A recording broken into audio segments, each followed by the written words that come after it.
ಮಹದಾಯಿ ಕಳಸಾ ಬಂಡೂರಿ ಯೋಜನೆಯನ್ನು ಜಾರಿ ಮಾಡ್ತಕ್ಕಂಥದ್ದು. ಮಾನ್ಯ ಉಪಮುಖ್ಯಮಂತ್ರಿಗಳು ಉತ್ತರವನ್ನು ಕೊಟ್ಟಿದ್ದಾರೆ. ನಾನು ಕೇಳಿದ್ದು ಕಾಮಗಾರಿ ಗುತ್ತಿಗೆದಾರಿ ಕೊಟ್ಟರೆ ಯಾವಾಗ ಸ್ಟಾರ್ಟ್ ಮಾಡ್ತೀರಿ, ಕೇಂದ್ರ ಸರ್ಕಾರದಿಂದ ಯಾವಾಗ ಅನುಮತಿ ತೆಗೆದುಕೊಳ್ತೀರಿ ಅಂತ. ಆಮೇಲೆ ತಾವೆಲ್ಲ ಪಾಯಿಂಟ್ ವೈಸು ಉತ್ತರವನ್ನು ಕೊಟ್ಟಿದ್ದು ಸರ್. ನನಗೆ ವಿಶೇಷವಾದಂಥ ಸಮಸ್ಯೆ ಬಂದದ್ದು ಅಂದ್ರೆ ಸರ್, ಗೋವಾ ಮುಖ್ಯಮಂತ್ರಿಗಳು ಅವರ ವಿಧಾನಸಭೆಯಲ್ಲಿ ಪ್ರಮೋದ್ ಸಾವಂತ್ ಅವರು ವಿರೋಧ ಪಕ್ಷದವ್ರಿಗೆ ಉತ್ತರ ಕೊಡುವುದತ್ನಾಗ ಕೇಂದ್ರ ಸಚಿವರಾದಂಥ ಭೂಪೇಂದ್ರ ಯಾದವ್ ಅವರು ಈ ಯೋಜನೆಯನ್ನು ಜಾರಿ ಮಾಡಲಿಕ್ಕೆ ಯಾವುದೇ ಪರಿಸ್ಥಿತಿಯಲ್ಲಿ ಅನುಮತಿ ಕೊಡೋದಿಲ್ಲ ಅಂತ ತಿಳ್ಕೊಂಡು ಹೇಳಿ ಅವರು ಉತ್ತರವನ್ನು ಕೊಟ್ಟರು. ಆ ಕೊಟ್ಟ ನಂತರ ಇಡೀ ರಾಜ್ಯದಲ್ಲಿ ಇದು ಏನಾಕೈತು, ಗೋವಾದವ್ರು ಮಾತು ಕೇಳ್ತಾರೋ ಕರ್ನಾಟಕದವ್ರು ಮಾತೇ ಕೇಳಂಗಿಲ್ಲ ಅನ್ನುವಂಥ ಸಂದೇಶ ಬಂದ ನಂತರ ನಮಗೊಂಥರ ನೋವಾಯಿತು. ನಮಗೇನು ನಾವು ಕಾಯ್ದೆ ಬಿಟ್ಟು ಕೇಳ್ತಾ ಇಲ್ಲ. ಸುಪ್ರೀಂ ಕೋರ್ಟ್ ಆದೇಶ ನಮ್ಮ ಪರವಾಗಿದೆ, ಮಹದಾಯಿ ನ್ಯಾಯಾಧೀಕರಣದ ತೀರ್ಪು ನಮ್ಮ ಪರವಾಗಿ ಬಂದಿದೆ. ಇವತ್ತು ಕೇಂದ್ರ ಸರ್ಕಾರ ವನ್ಯಜೀವಿ ಮಂಡಳಿಗೆ ಅನುಮತಿ ಕೊಟ್ಬಿಟ್ರೆ ರಾಜ್ಯ ಸರ್ಕಾರ ಈಗ ಟೆಂಡರ್ ಕರೆದೈತಿ, ಆ ಕಾಮಗಾರಿಯನ್ನು ಪ್ರಾರಂಭ ಮಾಡಬೇಕು. ಅದಕ್ಕೆ ನಾನು ಮಾನ್ಯ ಮುಖ್ಯಮಂತ್ರಿಗಳಿಗೆ ತಮಗೂ ಕೂಡ ನಿನ್ನೆ ರೈತರ ನಿಯೋಗದೊಂದಿಗೆ ಸಭೆ ಮಾಡಿದ್ವಿ. ನಾವೆಲ್ಲ ಶಾಸಕರು ಈ ಕಡೆ ಆ ಕಡೆ ಕೂಡ ನಾವು ಹಿಂದೆ 2 ಬಾರಿ ನಿರ್ಣಯ ಮಾಡೀವಿ ಈ ಸದನದಲ್ಲಿ. ಈ ಯೋಜನೆಯನ್ನು ಜಾರಿ ಮಾಡಲಿಕ್ಕೆ ಎಲ್ಲರೂ ಕೂಡ ಒಂದು ಒಕ್ಕಟ್ಟಿನ ತೀರ್ಮಾನ ತೆಗೆದುಕೊಂಡು ಅಂದು ಪ್ರಧಾನಮಂತ್ರಿಗಳಿಗೆ ಭೇಟಿಯಾಗಿ ಒಂದು ಮನವಿಯನ್ನು ಕೂಡ ಕೊಟ್ಟು ಬಂದ್ವಿ. ಆದರೆ ಕೇಂದ್ರ ಸರ್ಕಾರ ನಾವು 28 ಜನ ಸಂಸದರಿದ್ದೇವೆ, ಗೋವಾದವರು ಕೇವಲ 2 ಜನ ಸಂಸದರಿದ್ದಾರೆ. ಅವ್ರ ಮಾತು ಕೇಳಿಕೊಂಡು ಯಾವಾಗ ಈ ಮಹದಾಯಿ ವನ್ಯಜೀವಿ ಮಂಡಳಿ ಮೀಟಿಂಗ್ದಾಗ ಈ ಸಬ್ಜೆಕ್ಟ್ ಬರೋಣ ಡೆಫರ್ ಮಾಡಿಬಿಡ್ತಾರೆ. ಅದಕ್ಕೆ ಇದೊಂದು ದೊಡ್ಡ ಸಮಸ್ಯೆ ಆಗಿದೆ.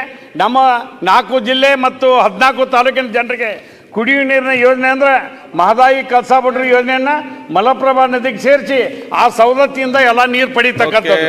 ಅದಕ್ಕೆ ನಾನು ಸರ್ಕಾರಕ್ಕೆ ಒತ್ತಾಯ ಮಾಡ್ತೇನೆ, ದಯವಿಟ್ಟು ಏನಾರು ಮಾಡಿ ಸನ್ಮಾನ್ಯ ಪ್ರಧಾನಮಂತ್ರಿಗಳಿಗೆ ಭೇಟಿ ಆಗ್ತಕ್ಕಂಥದ್ದು, ಮಾನ್ಯ ಪ್ರಹ್ಲಾದ್ ಜೋಶಿ ಅವರು ಭೇಟಿ ಹಾಕೋದು, ಏನಾರು ಮಾಡಿದ್ರು ಒಪ್ಪಿಸಿ ಎಲ್ಲ ಸದನರು ಪಕ್ಷಾತೀತವಾಗಿ ಈ ವ್ಯವಸ್ಥೆಗೆ ಈ ಯೋಜನೆ ಜಾರಿ ಮಾಡಲಿಕ್ಕೆ ಒತ್ತಾಯವನ್ನು ಮಾಡ್ತೀನಿ ಅನ್ನೋಂಥ ಮಾತನ್ನು ಮಾನ್ಯ ಉಪಮುಖ್ಯಮಂತ್ರಿಗೆ ಹೇಳ್ತೀನಿ. ಇದಕ್ಕೊಂದು ಸರ್ವಪಕ್ಷ ನಿಯೋಗರ ಹೋಗ್ರಿ ಅಥವಾ ಸರ್ವಪಕ್ಷ ಸಭೆನ ಕರಿ, ರಾಜಕೀಯ ಬೇಡ, ಇದು ರಾಜಕೀಯ ಬಿಟ್ಟು ಪಕ್ಷಾತೀತವಾಗಿ ಒಂದು ತೀರ್ಮಾನಕ್ಕೆ ಬರಬೇಕು ಅಂತ ತಮ್ಮ ಮೂಲಕ ಮನವಿಯನ್ನು ಮಾಡ್ತೀನಿ. ಸನ್ಮಾನ್ಯ ಸಭಾಧ್ಯಕ್ಷರೇ, ಕಳಸಾ ಬಂಡೂರಿ ಯೋಜನೆ ಆ ಭಾಗದ ಒಂದು 7-8 ತಾಲೂಕಿಗೆ ಬೇಕಾಗುವಂಥ ಒಂದು ಯೋಜನೆ ಅದು. ಇದರಲ್ಲಿ ನಾವು ಪಕ್ಷ ಭೇದವನ್ನು ಮಾಡೋದು ಬೇಡ. ಗೋವಾ ಮುಖ್ಯಮಂತ್ರಿಗಳು ತಮ್ಮ ರಾಜ್ಯದ ಹಿತವನ್ನು ಕಾಪಾಡುವ ಸಲುವಾಗಿ ಅಲ್ಲಿಯ ಜನರನ್ನು ಮೆಚ್ಚುವ ಸಲುವಾಗಿ ಏನಾದರೂ ಉತ್ತರ ಕೊಟ್ಟಿರ್ಬೋದು. ಆದರೆ ಸನ್ಮಾನ್ಯ ಕೇಂದ್ರ ಸಚಿವರಾದಂಥ ಪ್ರಹ್ಲಾದ್ ಜೋಶಿ ಅವರು ಭೂಪೇಂದ್ರ ಯಾದವ್ ಅವರು ಈ ರೀತಿ ಹೇಳಿಲ್ಲ ಅನ್ನುವಂಥ ಸ್ಪಷ್ಟೀಕರಣವನ್ನು ಕೊಟ್ಟಿದ್ದಾರೆ. ಸನ್ಮಾನ್ಯ ಉಪಮುಖ್ಯಮಂತ್ರಿಗಳ ನೇತೃತ್ವದಲ್ಲಿ ಒಂದೇ ನಿಮಿಷ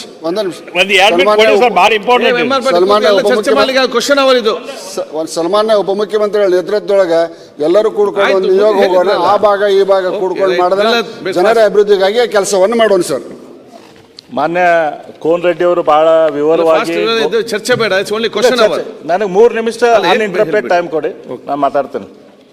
ಈಗ ವೈಲ್ಡ್ ಲೈಫ್ ಬೋರ್ಡ್ 9ನೇ ತಾರೀಕು ಅಕ್ಟೋಬರ್ 2024 ಕಾಲ 1 ನಿಮಿಷ ವಿಷಯ ಗೊತ್ತಾಗಬೇಕಾಗುತ್ತೆ. ಅದರಲ್ಲಿ factual position pertaining to legal issue ಏನಿದೆ ಅಂಥೇಳಿ ನಮ್ಮ ವೈಲ್ಡ್ ಲೈಫ್ ಬೋರ್ಡ್ ಕೇಳಿತ್ತು. ಇದಕ್ಕಿಂತ ಹಿಂದೆ 14/8/2018 ಮಹದಾಯಿ ವಾಟರ್ ಡಿಸ್ಪ್ಯೂಟ್ ಟ್ರಿಬ್ಯುನಲ್ ನಮ್ಮ ಪರವಾಗಿ ಆರ್ಡರನ್ನು ಕೊಡ್ತು. ಆದರೆ ಅವರು ಆ ಸಂದರ್ಭದಲ್ಲಿ ಏನಂತ ಹೇಳಿದರು, ನೀವು forest clearance, environment clearance, national wild life board clearance ತೆಗೆದುಕೊಳ್ಳಿ ಅಂತ ಹೇಳಿದ್ರು. ಗೊತ್ತಿರೋ ವಿಚಾರ ಅಲ್ವಾ, ಇಲ್ಲ ಇದರಲ್ಲಿ 1-2 ನಿಮಿಷ ನೀವು ಇಂಟರಪ್ಟ್ ಮಾಡೋದಕ್ಕೆ ಮುಗಿದು ಹೋಗ್ತೈತೆ. ನೀವು ಪ್ರಶ್ನೆ ಕೇಳಿ. ಆಲ್ ಅಫೆಕ್ಟೆಡ್ ಸ್ಟೇಟ್ಸ್ ಎಲ್ಲರೂ ಕೂಡ ನಾವು ಕೂಡ ಅದಕ್ಕೆ ಚಾಲೆಂಜ್ ಮಾಡಿದ್ವಿ. 29 ಡಿಸೆಂಬರ್ಕ್ಕೆ ಕರ್ನಾಟಕ CWC ಐತಲ್ಲ, ಇದಕ್ಕೆ ಅಪ್ರೂವಲ್ ಕೊಡ್ತು ನಮ್ದು ರಿವೈಸ್ ಇದಕ್ಕೆ.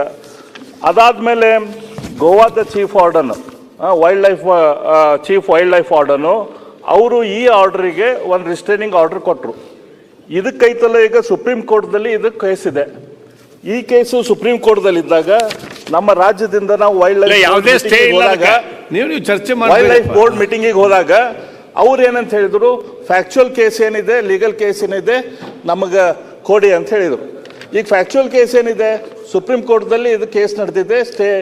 ಈಗ ಇದನ್ನೈತಲ್ಲ ನಮ್ಮ ಕರ್ನಾಟಕ ಸರ್ಕಾರದಿಂದ ಒಳ್ಳೆ ರೀತಿಯಿಂದ ಅಲ್ಲಿ ರಿಪ್ರೆಸೆಂಟೇಷನ್ ಮಾಡಿ ಕ್ಲಿಯರೆನ್ಸ್ ತೊಗೊಂಡು ಹೋದ್ರೆ ನಮ್ಗೆ ಆಗುತ್ತೆ, ಅಲ್ಲಿ ನಮ್ಗೆ ವೈಲ್ಡ್ ಲೈಫ್ ಬೋರ್ಡ್ ಕ್ಲಿಯರೆನ್ಸ್ ಸಿಗುತ್ತೆ. ಆದರೆ ನನಗೆ ಗೊತ್ತಿದ್ದ ಮಟ್ಟಿಗೆ, ನಾನು ಅಬ್ಸರ್ವೇಷನ್ ಮಾಡಿದ ಮಟ್ಟಿಗೆ ಬೇರೆ ಬೇರೆ ಮೀಟಿಂಗ್ಸ್ದಲ್ಲಿ ನಮ್ಮ ಏನು ವಕೀಲರ ಟೀಮ್ ಏನೈತಲ್ಲ ಅಲ್ಲಿ ಆ ವಕೀಲರ ಟೀಮಿಗೆ ಇದು ಕೇಸ್ ಮುಗಿಯುವಂಥದ್ದು ಇಂಟ್ರೆಸ್ಟ್ ಇಲ್ಲ. ಆಯ್ತು. ಅದಕ್ಕೆ ನಾನು ವಿಶೇಷವಾಗಿ ನಾನು ಮಂತ್ರಿಗಳಿಗೆ ವಿನಂತಿ ಮಾಡ್ಕೊತೇನೆ, ಈ ನಮ್ಮ ವಕೀಲರದ್ದು ನನ್ನ ಅಸೆಸ್ಮೆಂಟ್ ಸರ್, ನಾನು ಆ್ಯಸ್ ಅ ಥರ್ಡ್ ಪಾರ್ಟಿ ನಾನು ಅಲ್ಲಿ ಪ್ರತಿ ಮೀಟಿಂಗ್ದಲ್ಲಿ ನೋಡಿದ್ದು, ಅವ್ರಿಗೆ ಈ ಕೇಸ್ ಮುಗಿಬೇಕಂತ ಇಂಟ್ರೆಸ್ಟೇ ಇಲ್ಲ. ಅಲ್ಲಿ ನಮ್ಮಲ್ಲಿ ಪೈಕಿ ಸ್ವಲ್ಪ ಮಂದಿದ್ದು ರಿಲೇಷನ್ ಅದಾರ ಅವರು. ಆದ್ರೆ ಅದನ್ನು ದಯಮಾಡಿ ಕನ್ಸಿಡರೇಷನ್ ಮಾಡಬೇಡ್ರಿ. ಇವತ್ತು ನಮ್ಮ ರಾಜ್ಯದ ಹಿತದೃಷ್ಟಿಯಿಂದ, ಕಳಸಾ ಬಂಡೂರಿ ಹಿತದೃಷ್ಟಿಯಿಂದ ಆ ಕೇಸ್ ಮುಗಿಬೇಕಂತಂದ್ರೆ ನೀವು ಅದಕ್ಕೆ ಬಗ್ಗೆ ಇಂಟ್ರೆಸ್ಟ್ ಹೋಗ್ಬೇಕು. ಆ ಕೇಸ್ ಮುಗಿತಂದ್ರೆ ಆಟೋಮೆಟಿಕ್ಲಿ ನಮಗೆ ಕಳಸಾ ಬಂಡೂರಿ ನೀರು ಉಪಯೋಗ ಬೇಗ ಮಾಡ್ಕೊಳ್ಳೋಕೆ ಮುಗಿಸಿ ಪ್ರಶ್ನೆ ಕೇಳಿದ್ರೆ ಯತ್ನಾಳ್ ಅವ್ರೆ. ನಾನು 86 ಕೆಜಿ ಇದ್ದವಳು 71 ಕೆಜಿ ಬಂದಿದ್ದೀನಿ. ವಯಸ್ಸಾದ್ಮೇಲೆ ಸ್ಮಾರ್ಟ್ ಆಗಿ ಕಾಣ್ತೀರ ಅಂದ್ರೆ ಜಿನ್ನಿ. 126 ಕೆಜಿ ವೇಟ್ ಇದ್ದು ನಾವು ಈಗ 114 ಕೆಜಿ ಲೆಕ್ಕ ಬಂದಿದ್ದೀವಿ. ಯಾವುದೇ ಸೈಡ್ ಎಫೆಕ್ಟ್ ಆಗಿಲ್ಲ ನಮಗೆ. 84ರಿಂದ 50 ಕೆಜಿ ಬಂದೆ. ಆಮೇಲೂ ಸಣ್ಣಗೆ ಫಿಟ್ ಆಗಿದ್ದೀನಿ. ಅದಕ್ಕೆ ನಾನು ಯೂಸ್ ಮಾಡ್ತಾ ಇರೋದು ಜೀನಿ ಸ್ಲಿಮ್.